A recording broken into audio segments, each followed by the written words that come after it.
Olá, o meu nome é António Hipólito Aguiar, sou o seu médico de serviço e hoje vamos falar sobre doença venosa crónica. Convidámos o Dr. Daniel Rei, que é médico de medicina interna. Olá, Daniel, boa tarde. Gostaria de, em primeiro lugar, questionar sobre esta doença. O que é a doença venosa crónica e, habitualmente, quais são os sintomas? Muito boa tarde, Dr. Aguiar, e obrigado pelo gentil convite para estar neste projeto do médico de serviço. A doença venosa crónica é uma doença frequente e caracteriza-se por alterações na forma e na função das veias. Dessas alterações decorre que o sangue vai, o fluxo de sangue desde as pernas até ao coração não vai ocorrer de forma normal. O sangue vai se acumular nas pernas, a pressão dentro das veias aumenta e geram-se fenómenos ou processos inflamatórios importantes. E esses processos inflamatórios estão na origem do perpetuar da doença, porque causam mais alteração na função das veias e mais alteração na forma, na estrutura das veias. Portanto, está criado aqui um ciclo vicioso que interessa primeiro reconhecer e depois, obviamente, interromper. A segunda parte da sua pergunta, quais os sintomas mais frequentes? As queixas mais frequentes deste perfil de doente são a dor ou a sensação de pernas pesadas, certo, ao qual se associa o formigueiro, as parestesias, o edema. Portanto, as parestesias, também a falta de sensibilidade, para as pessoas lá em casa perceberem este termo. Exatamente. E também as câmbrias, que também são uma queixa frequente nestes doentes. O típico é ainda estas queixas terem um predomínio vespertino. Quer dizer que o doente pode acordar de manhã assintomático, isto é, sem queixa nenhuma. Está bem, está bem. Ou desperta com os sintomas ligeiros e à medida que o dia progride, que o dia avança, os sintomas aparecem ou agravam. Típico ainda é o alívio destes sintomas com o repouso com as pernas elevadas. Exatamente. Então, e que fatores é que podem, de uma forma geral, estar associados ao aparecimento desta doença? Ora, a etiologia da doença venosa crónica é multifatorial. Existem vários fatores que concorrem para o aparecimento desta doença. Desde logo, aqueles que dizem respeito à hereditariedade. Ter na família alguém que sofre de doença venosa crónica coloca a pessoa em maior risco também de padecer de doença venosa crónica. E quanto mais próximo for esse familiar, em termos de parentesco, de grau de parentesco, pois maior é o risco. Outros fatores que contribuem para o aparecimento desta doença são, e para a manutenção da própria doença, são a idade, a maior idade, maior risco, o sedentarismo, a obesidade. Que em Portugal é significativo. É significativo. 50% de pessoas aparentemente já têm excesso de peso.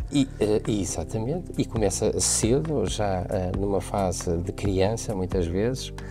E temos ainda outro fator importante que contribui para a gênese e perpetuação da doença, que é o tabagismo. O tabaco afeta não só as artérias, e as pessoas ligam muito o tabaco às alterações das artérias, mas o tabagismo afeta também de forma importante as veias. Para terminar, o permanecer muito tempo sentado, certo, ou muito tempo em pé é também uma causa e um fator que mantém e faz progredir a doença venosa crónica. Falta-me perguntar aquilo que eu acho que toda a gente também lá em casa quer saber, é como é que nós podemos evitar, prevenir ou mesmo tratar a doença venosa crónica. Se a pessoa acha que tem um problema relacionado com a doença venosa crónica, a melhor solução é sempre procurar o seu médico de família ou o seu farmacêutico e aconselhar-se. Existem, inclusive, farmácias que têm programas dirigidos a esta problemática, a este problema. Obviamente que a pessoa pode procurar outro especialista, um cirurgião vascular, um dermatologista ou mesmo um internista. O caminho que esse doente irá fazer, obviamente, passará.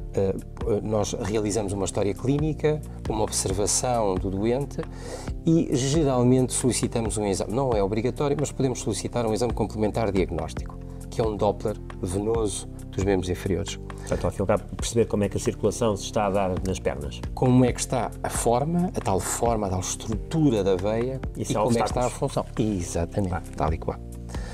Ora, o tratamento passa por 3 vertentes. O tratamento não farmacológico, farmacológico e o tratamento cirúrgico. As medidas não farmacológicas são muito dirigidas aos fatores de risco que falámos há pouco. Certo. Se a pessoa tem um problema de obesidade, Claro. deve Baixar peso. peso.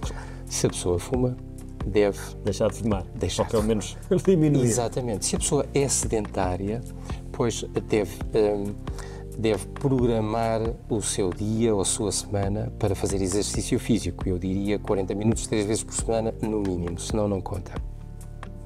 E, portanto, estas medidas são extremamente importantes.